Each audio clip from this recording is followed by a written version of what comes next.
Manager, item 3.1. Jennifer? Yes, we do have a COVID-19 update today. I'd like to turn it over to Lee Wilcox, Assistant City Manager, and Dolan Beckel, Interim Deputy City Manager, and the team to provide you that update.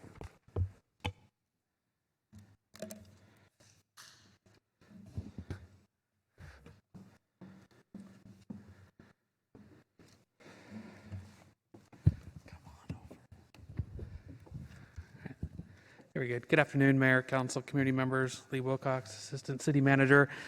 Joining me in the box today is Dolan Beckel, our Interim Deputy City Manager and Operations Chief of the Emergency Operations Center, as well as Carolina Camarena, the city's Communications Director, and our EPIO. And last but not least, Alvin Galang, Assistant to the City Manager and our lead of our Vaccination Task Force.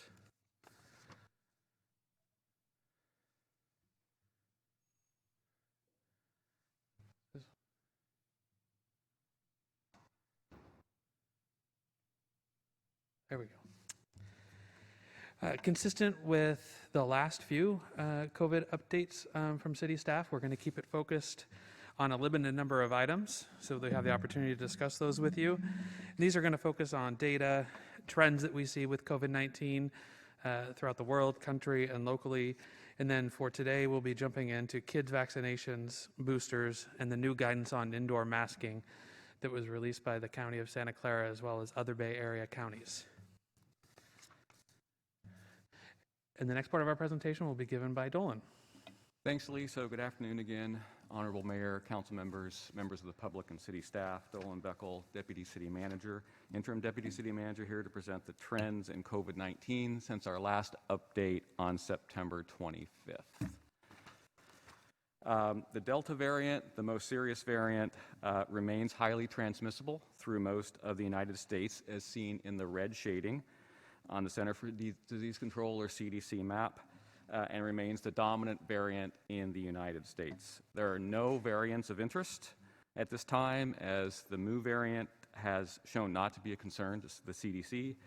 There is a Delta offshoot variant called AY4.2 that is getting some attention internationally, but it is not a concern here by the CDC at this time. As shown in the circle, the Bay Area counties are faring better, while some Bay Area counties are in the moderate or yellow transmission rate. Santa Clara County is just slightly into the substantial or orange transmission rate still. The overall national vaccination rate has moved up slightly for ages 12 plus at least one dose, from 75.1 to 77.2. Moving on to data at the county level, the county positive cases have flattened out.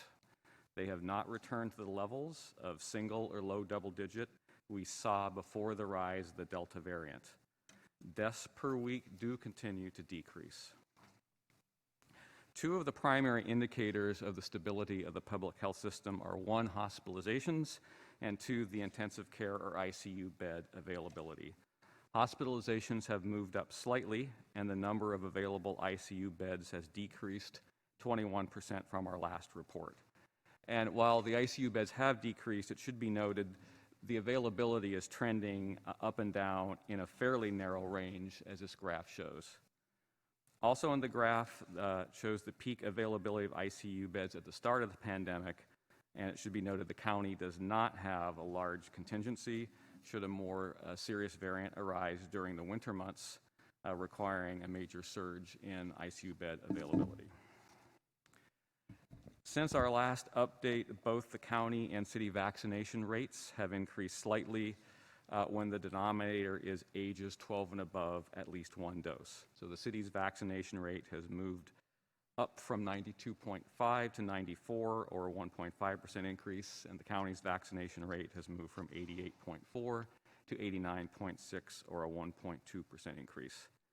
And later on today, Alvin will talk about our continued commitment to the ongoing vaccination drive. With the updated guidance on indoor masking guidelines that I'm going to address later, and the authorization of vaccine for kids age 5 to 11 imminent, we will likely not show these measures and metrics again, and we'll pivot to presenting vaccination rates for the entire population within the city or county. And that is because that is what we're going to be looking at moving forward as one of the criteria to remove these masks. This data is not inclusive of boosters, third or additional shots, and we'll be working with the data to present that data at the next update. The city and the county have met, and we have jointly noticed some irregularities in the county data. The county will be integrating some new data sets shortly, and we hope to be able to present that new data once that has occurred, hopefully by our next update. So that's where we stand, and now I'm going to pass it on to Alvin to talk about the vaccination task force. Thank you, Dolan. Good afternoon, Honorable Mayor, members of the City Council, member of the public. My name is Alvin Galang, Vaccination Task Force Director. Thank you for allowing me the opportunity to present the latest information about the city's continued efforts in supporting the county with vaccinations. As Dolan mentioned, the city of San Jose is at actually a 94, I just checked the numbers this morning, the 94.1% vaccination rate, first doses among 12 and over. And so the numbers continue to head in the right direction. The city vaccination rate continues to go up, and the cases and deaths remain low and steady. We are continuing to have a steady number of participants at our vaccination events. For example, yesterday at the Bascom Community Center, we had a vaccination event there, and we vaccinated roughly 92 participants at the Bascom Community Center yesterday. The county has requested support for communications and outreach to youth ages 5 to 11. And so the city will be supporting that request, including outreach and communications to the youth themselves, their parents, caregivers, and of course, specifically within our most vulnerable populations. And what else has changed? The expansion of approved booster vaccines. And so the Moderna vaccine and the Johnson & Johnson vaccine have been approved for booster use. What is driving the change? Vaccination mandates. So whether they are employer-related or event establishment-related, going to a Sharks game, catching Hamilton, perhaps even going to a bar or restaurant, these mandates are bringing people to our vaccination events for them to get their vaccinations. What else is driving the change? The expanded eligibility to youth 5 to 11. That eligibility is anticipated to happen probably around next week or at least in the coming weeks. And then the data showing the waning immunity of vaccines over time. Like many current vaccinations, a booster shot is recommended for maximum immunity, maximum protection, and so that's also bringing people to our vaccination events as well. What is new? Incorporating rental and housing assistance and resources at vaccination events. So we've been working with our housing department to, whenever possible, invite them to our vaccination events to offer those wraparound services or those resources for the participants.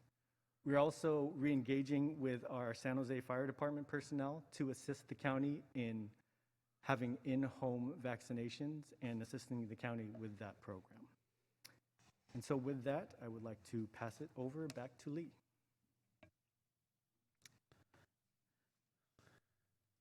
Thank you, Alvin. And so on to good news. A little over an hour ago, the Food and Drug Administration Vaccine Advisory Committee formally endorsed the Pfizer vaccination for children 5 to 11. It is anticipated formal approval from the FDA will be coming next week with full authorizing. So that is great news.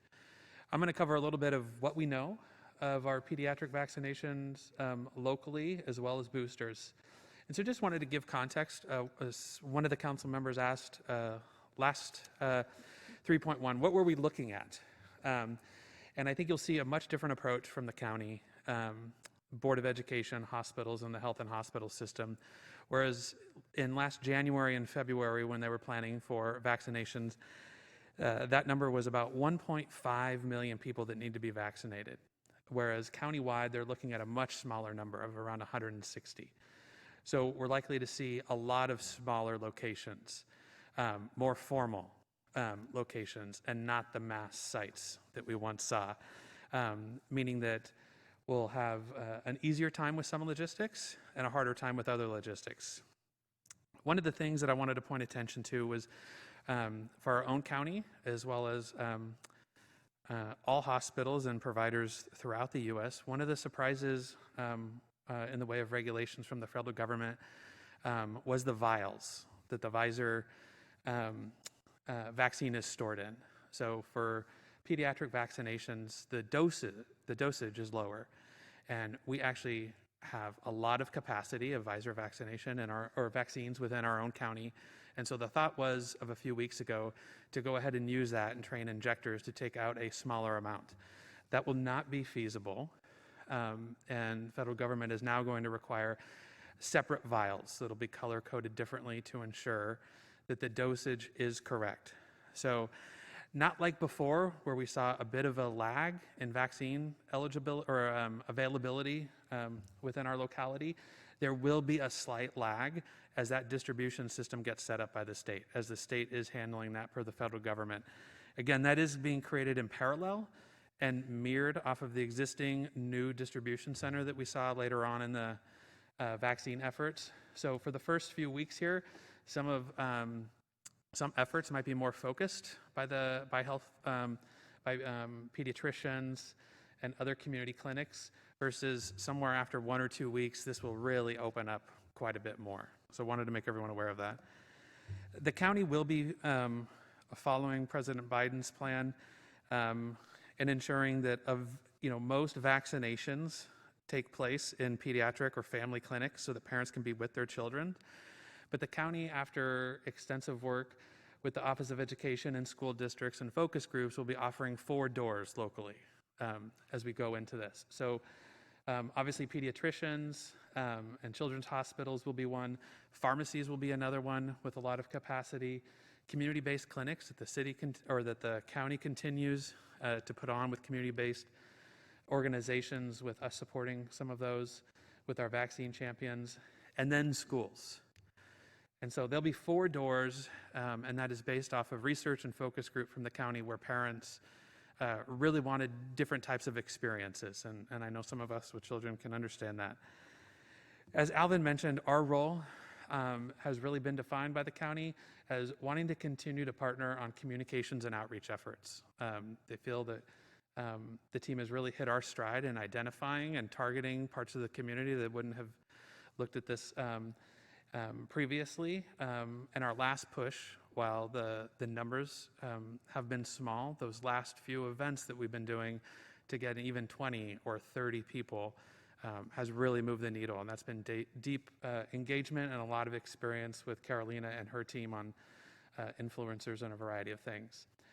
So some of the plans around those 4 doors are still in development between the county and a number of partners. It's our understanding that Friday at the Health and Equity Task Force, the 29th, this Friday, the county will be talking more about sites and which schools, but they have identified over 90 school sites for mobile vaccination events.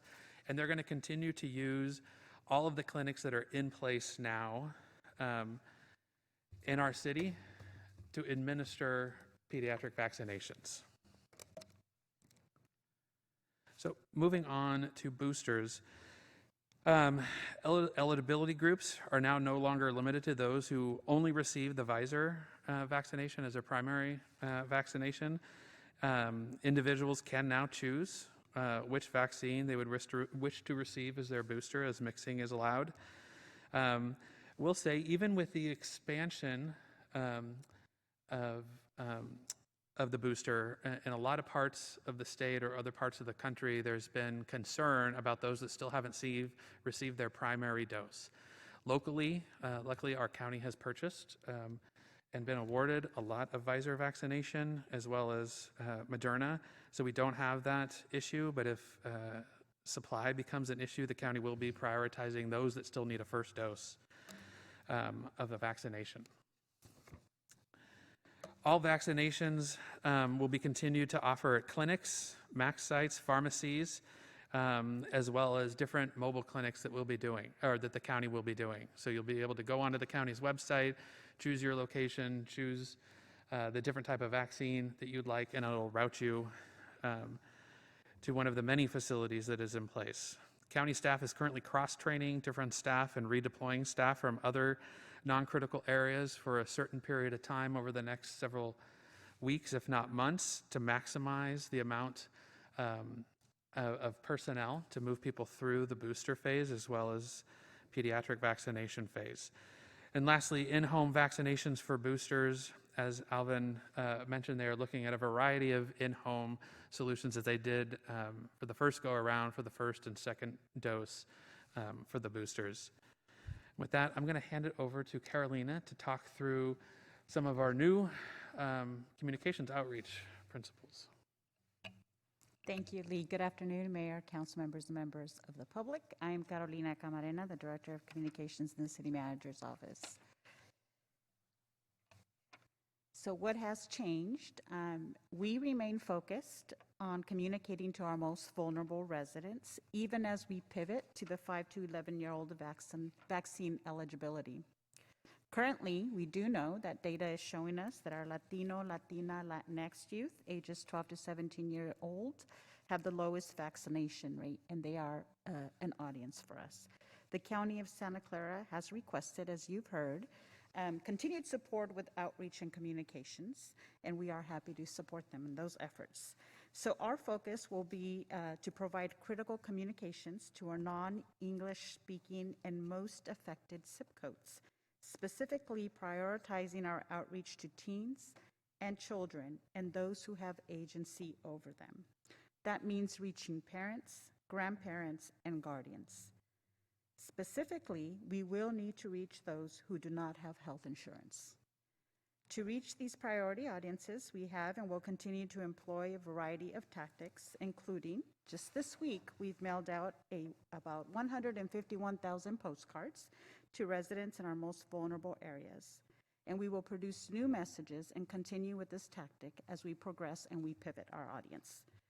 In partnership with the San Jose Public Library, we will distribute about 60,000 flyers to schools in the San Jose Unified School District. Again, we will continue to deploy this communication method and will work with other school districts as well. During last item 3.1 update, you heard that WIA works. Our WIA text alerts have been very effective in reaching those who have no other way of receiving information on vaccination sites, and we will continue to use WIA as one of our most effective tactics. We will continue to do mass media to reach our non-English speaking audiences, specifically radio and Spanish radio. We continue to promote county messages and amplify vaccine clinics and recovery programs via social media. Social media influencers are going to be key for us to reach the teenagers. And lastly, it is going to be critical that we work with our trusted community leaders in our community-based clinics. With that, I will hand it over to Dolan. Thank you, Carolina. Moving on to the next, and one of the questions we get a lot, when are we going to be able to not wear the mask indoors? So the county did, since our last update on September 25th, issue new guidance and new criteria to lift the indoor health orders on masking. So as decisions to vaccinate and wear face coverings indoors have driven down the case rates to a plateau and driven down hospitalizations, on October 7th, health officers for the 8 Bay Area jurisdictions, including Santa Clara County, updated consistent criteria to lift the indoor health orders on masking. And what you'll see here is the criteria on the left and how the County of Santa Clara is performing on the right. So what we want to see as we come forward to future updates is the X that is red moving to a check mark that is green. So the criteria, there's 3 or 4 depending on how you look at it. On the left-hand side, the transmission rate must be low and stable, and the measure is we must be in the CDC's yellow tier for 3 continuous weeks. The second is hospitalizations need to be low and stable, and as low and stable in the judgment of the local health officer. And then 3 and 4, the vaccination rate, and the vaccinations must be robust, and that must be 80% of the total population is fully vaccinated. That's not 80% of 12 and over, at least 1 dose. That is 80% of the total population of the county has to be fully vaccinated, or 8 weeks after the vaccination is authorized for kids ages 5 to 11. So on the right-hand side, how do we stand? On transmission rate, the county is in the orange tier, so we're not performing to the criteria. On hospitalizations, the hospitalizations are up slightly and the ICU bed availability is down. So in my best judgment, we have not performed there as well. And then on the vaccinations, 73% of the total population of the county is fully vaccinated. So that either needs to move up to 80, or we have to have 8 weeks potentially from next week. So the 1st of January would be the soonest. We would have 8 weeks after the vaccination is authorized for kids ages 5 to 11. So some things to note is California's health guidance for the use of face coverings may remain in effect after these local masking mandates are lifted, meaning that people who are not fully vaccinated for COVID-19 must continue to wear masks in businesses and indoor public places until a California health order is changed. The state also requires face coverings for everyone, regardless of vaccination status, in healthcare facilities, public transit, and adult and senior facilities. California's masking guidelines in K through 12 schools would also not be affected by changes to the local health orders. Those would require changes at the state level. So that is where we stand on the masking, indoor masking. So, we're looking at probably January before we hit any of the early criteria. Now moving on to the last topic is the city response and deep dive on advocacy. So on this front, there haven't been too many new items. There are a few changes. You heard from Alvin, there is additional movement on the federal approval of boosters, and also we have the committees recommending to the FDA to approve vaccinations for kids as early as next week. Also in early October, since our last update, Governor Newsom announced that California will mandate student vaccines for COVID-19 once they are fully approved by federal agencies. It's very unclear when this will happen. In discussions with the Office of Education, County Office of Education, the expectation is this won't take effect until at least the next school year. As previously reported as well, the White House published its 6-point plan and the path out of the pandemic. One critical aspect is the pending Operational Safety and Health Administration, or OSHA, Emergency Temporary Standard, that will create vaccine and testing mandates for businesses with over 100 employees. This is the ETS, as it's called, is still not publicly available.